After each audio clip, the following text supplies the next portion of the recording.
Salve, salve investidores, beleza? Lucas novamente aqui com vocês. Pessoal, o vídeo de hoje vai ser um pouquinho diferente. Eu vou passar aqui para vocês uma entrevista concedida pelo um dos maiores investidores de fundos imobiliários atualmente, o Ricardo Nadali. Ele tem um canal lá no YouTube também, onde ele fala sobre fundos imobiliários. Eu me lembro que quando eu comecei a estudar sobre esse segmento de ativos, o canal dele me ajudou bastante, então é um canal que eu recomendo, que se chama Lucro FC. Então vocês que não conhecem, pode ir lá acompanhar o canal dele. E nessa entrevista ele fala como você pode diferenciar um fundo arriscado de um fundo imobiliário considerado mais seguro. Aquela questão de fundos high yield. Então vale a pena aí você ficar até o final do vídeo para você ver a opinião de um especialista.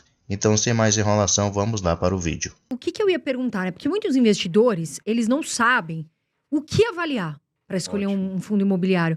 Quais são os principais indicadores que você, Ricardo, poderia citar para que eles, avaliem? Eu acho muito boa essa pergunta, eu acho que até emendando com o que o André falou, muita gente me pergunta esse ponto. Como que eu sei se o fundo imobiliário de papel é high yield ou se ele é high grade, ou seja, se ele é mais arriscado ou ele é mais seguro?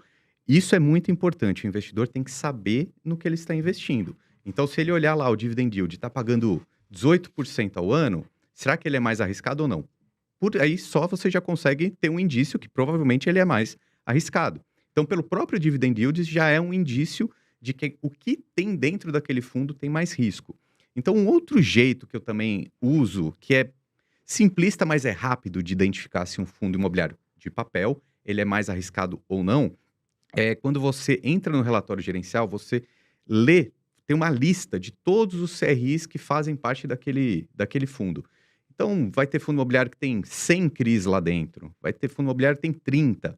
Dá uma olhada naquela lista e vê quanto ele está pagando. Então, provavelmente ele vai pagar alguma coisa assim, CDI mais um valor pré-fixado, ou IPCA mais um valor pré-fixado, que é esse emissor, ele está captando recurso, então ele tem que prometer esse pagamento. Praticamente uma renda fixa.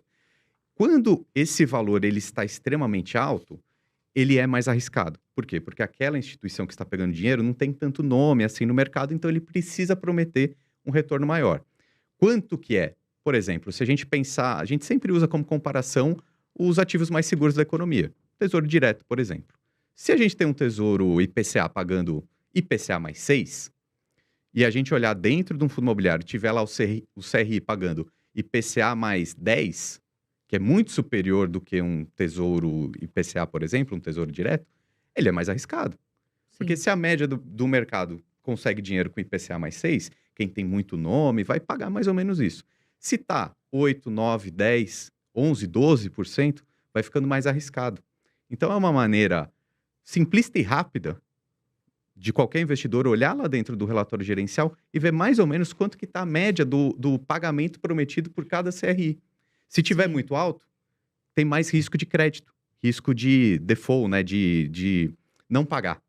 É isso. Eu acho que olhando esses pontos já consegue ser um caminho muito bom para saber se um fundo é arriscado ou não. Legal, Ricardo. Agora sim, muitas pessoas estão preocupadas com os fundos de tijolo também, que investem em imóveis físicos, né?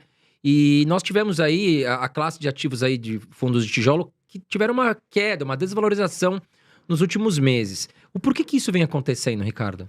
Os fundos de tijolos, eles acabam dependendo muito da economia do país e dependendo muito da situação da taxa de juros, taxa Selic, né? Quando está em rota de alta da taxa Selic, os fundos imobiliários tendem a cair, principalmente os de tijolos.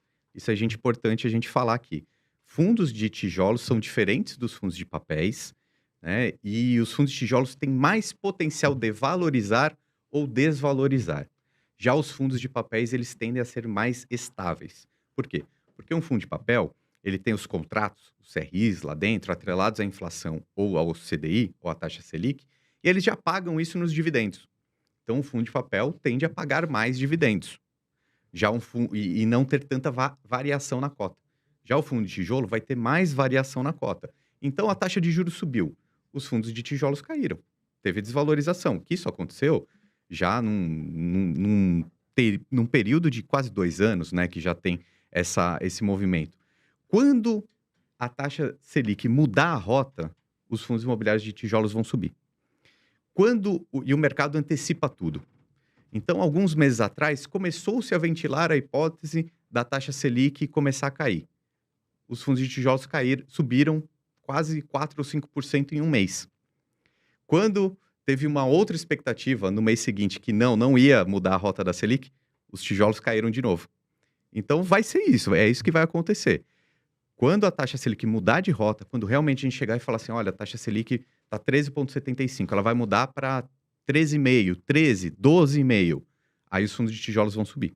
E assim, né, Ricardo, a gente pode colocar também que a renda fixa começa a perder atratividade, né? Foi o que você falou. Quando a taxa Selic começa a cair, os produtos de renda fixa que estão atraindo aí a atenção de milhões de brasileiros, né, pagando 14%, 15%, dependendo do produto ao ano, eles vão começar a pagar menos. E aí os olhos começam a mudar, né? Poxa, daqui a pouco tá em 11, tá em 10 a Selic, vamos supor, daqui uns meses, pode acontecer. Os produtos de renda fixa já vão pagar menos. Aí eles começam a quê? Migrar para outros ativos da renda variável, seja ações, seja fundos imobiliários, buscando uma maior rentabilidade, né, cara? Aproveitando esse ponto, um erro que o investidor, a investidora costuma cometer é perpetuar uma taxa de retorno. Então, por exemplo, eu ganho 13,75 com a taxa Selic. Ele acha que vai ganhar isso para sempre, mas não vai. O mercado, ele é cíclico. Então, eu gosto muito de falar, eu fiz uma média dos últimos 10 anos, de quanto foi a taxa Selic, o CDI, em média, 10 anos. Algo em torno de 8% a 9%. Tá? Legal. Então, 13% ao ano não vai perpetuar, não vai ser assim para sempre. E o que acontece com os fundos imobiliários? Também, se você pensar um fundo imobiliário que pague 8% ou 9% de dividendo ao ano, tá bom. Né? E se você comprar barato, você ainda tem potencial de valorizar. Valorização. Se você olhar a inflação também ao longo dos últimos 10 anos, não foi nem 2% e nem 10%, né? Varia, mas na média, algo em torno de 6%. Tá? Então, eu acho que o investidor, a investidora tem que entender que não pode perpetuar uma taxa de retorno. A renda fixa está pagando muito? Tá, mas não vai pagar para sempre.